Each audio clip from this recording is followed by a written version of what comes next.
Good day, drivers. I'm having some tea. I've already reviewed this tea. I think it's the free with your hot refills, lemon ginger organic green tea from Love's. So I'm gonna drink this tea and talk to you a bit.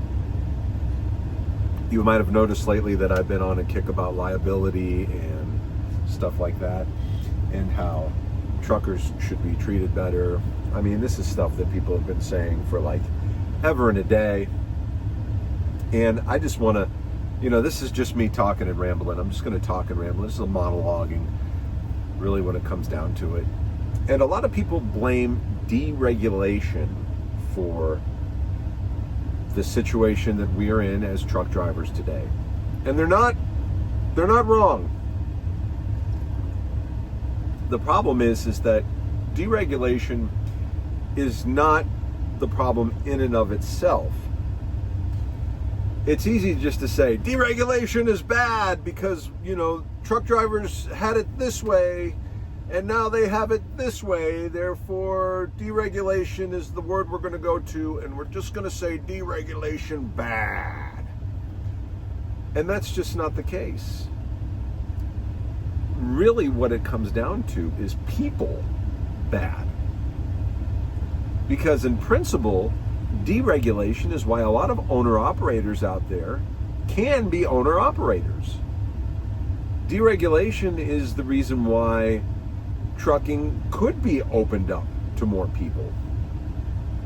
And not necessarily central to some companies that have special licenses, issued to them, regional territories and stuff like that.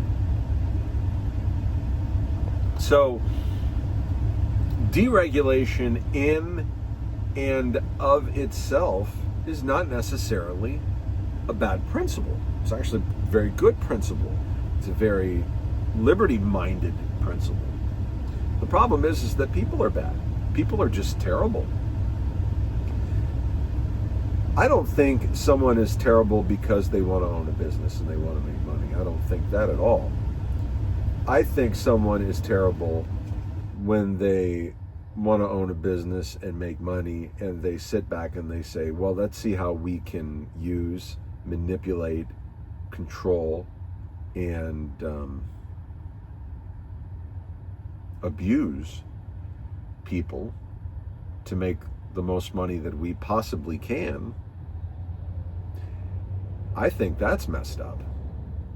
Like, take for example, someone starts a trucking company and they're gonna have, 100 trucks. They got some money. They're gonna have 100 trucks, and they're gonna have they're gonna be a good big carrier force, right?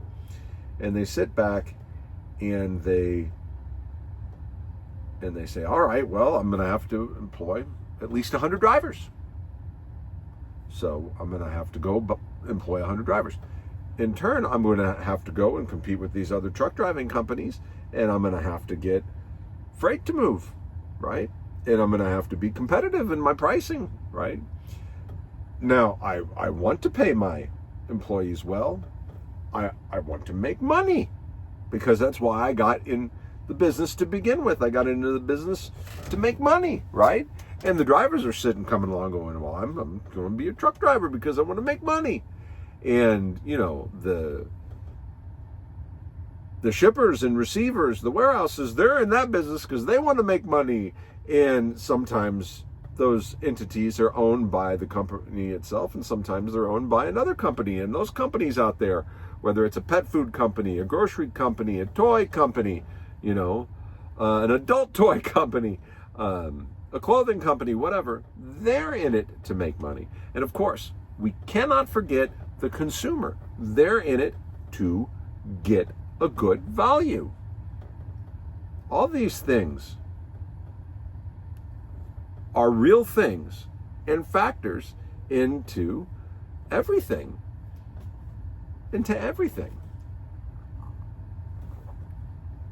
Now, if we start at the product, right?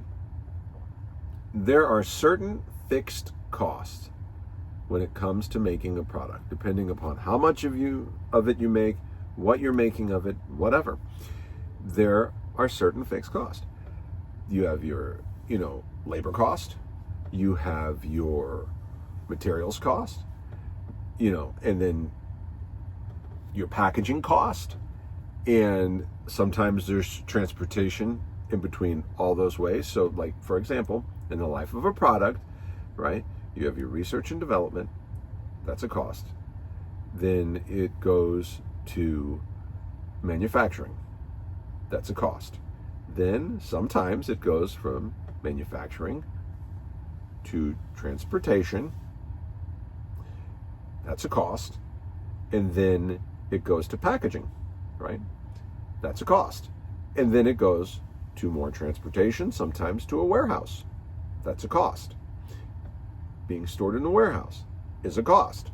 Then it has to be sent from the warehouse, whether that warehouse is a distribution center, fine, then it goes out to the stores, or it goes from a warehouse to a distribution center. There's transportation costs there, and there's costs to the warehouse and the distribution center. And then from the distribution center, it gets transported to the stores. That's a cost. All of those things have cost to them.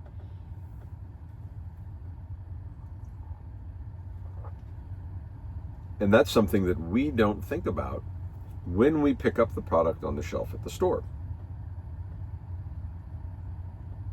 When it's at the store, that's a cost. You have to employ the employees at the store. You have to do all this stuff. And so we sit back and, as consumers, we're like, I want the best possible price for this. And the retailers, they want to give the consumer the best possible price for it. How are they going to do that? Well, depending on how it's made, those costs are relatively fixed. Certain materials go up in volume and they go down in value and whatnot. So there is some fluctuation there, but the product has to be made to a level that will at least keep the consumer happy until they can't return it. And there are certain people along that chain, the supply chain, that will be able to demand a certain amount of money. Research and development probably going to demand a good amount of money. Some of these warehouse workers, they demand a good amount of money. And then we get to the weirdness that is the truck driver, where there are people that make under 40 cents a mile. And then there are people that make upwards to over $1 plus a mile, depending on what it is they're hauling. And there are the trucking companies that will compete with each other in a cutthroat manner in order to get that freight and bring the price down. Well, so let's say this new guy that just started his 100 trucking company because he had some dough to start with, right? And he wants to pay his drivers well, right? He's going to pay them at least 50 cents a mile with health care that includes vision and dental and a week off. And he's going to say, look, I'm going to get you 48 hours of home time at least a week. And then he's in a situation where he's dealing with big mega carrier number 1, 2, 3, and 4 and other carriers that will just undercut him and will do whatever they can do to make sure that they have the freight for their drivers that they may or may not be paying well, that they may or may not be using the student driver mills to get just anyone with a pulse in the classroom and in the CDL and on the road. And the honest to God truth is that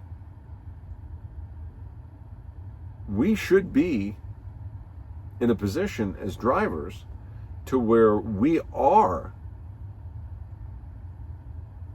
the best paid people in the supply chain. And the reason why is because it will not work without the drivers. Paying drivers a good, excellent, superb tradesman wage should be a non-negotiable. But it is. It is. And they will try to abuse you in the pay category, in the home time category, in the quality of life category, when it comes to, your off time on the road, and your appointment times, and lack of communication, and all of those things.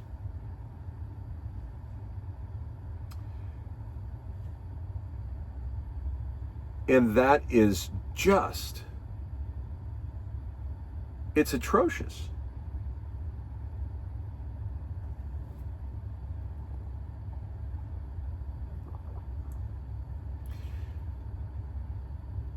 Let's be honest. The cost of moving freight needs to go up. It will affect all prices. But it needs to go up. As a matter of fact, a lot of costs for things that we have and we do in this country specifically, the United States, need to go up. They've been kept down unnaturally. It's not capitalism. It's not socialism. It's a weird amalgamation of both.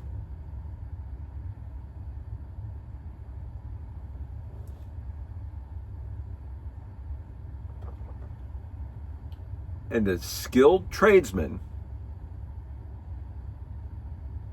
that are doing a job that cannot be done by the general public and can't even be done well by those that come out of truck driver school at first. There should be a shortage of us. They should be willing to train us right and pay us what? Excuse me, and pay us well.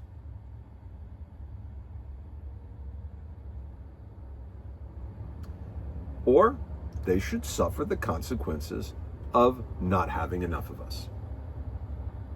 Thank you for listening to my choked up at the end there.